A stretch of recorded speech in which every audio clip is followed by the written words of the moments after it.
আগের এপিসোডে বলেছিলাম প্রবীর রেডিওটা নিয়ে দোকানে যায় ঠিক করতে। সেই সময় সে দোকানের উল্টো দিকে একটা আয়না দেখতে পায়। সে আয়নায় তার প্রতিবিম্ব প্রবীর যা করছিল তার প্রতিবিম্ব ঠিক তার 3-4 সেকেন্ড আগেই করে ফেলছিল।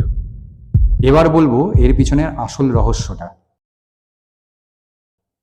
প্রবীর তাড়াতাড়ি দোকান থেকে রেডিওটা নিয়ে সোজা বাড়ি চলে যায় আর সারাদিন ভাবতে থাকে এর থেকে কিভাবে মুক্তি পাবে।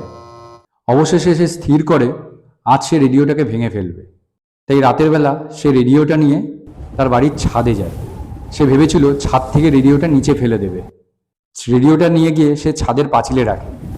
ঠিক তখনই রেডিওর ভেতর থেকে একটা আওয়াজ ভেসে আসলো। প্রবীর, তুমি কি এটা ভেঙে ফেলতে চাইছো? তুমি কি ভাবছো এটা ভেঙে ফেললে তুমি এর থেকে পিছন ছাড়াতে পারবে? আমি তোমার সাথে ঠিক যোগাযোগ করবই, কারণ আমি আর কেউ না, আমি তোমার ভবিষ্যতের তুমি। এবার প্রবীরের সবকিছু ঠিক পরিষ্কার হয়ে গেল।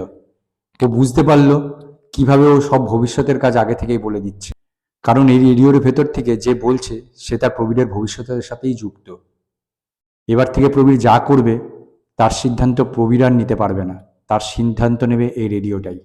কেস ফাইল 004 এখানেই শেষ হলো, কিন্তু প্রবীরের কেসটা এখনো সম্পূর্ণ হলো না, কারণ 1974 সালে এই ঘটনার পর প্রবীরের কি হয়েছিল তার খোঁজ আজও পাওয়া যায়নি। দেখা হচ্ছে আগামী শুক্রবার আর একটা নতুন কেস ফাইল নিয়ে। ভালো থাকবেন, সুস্থ থাকবেন।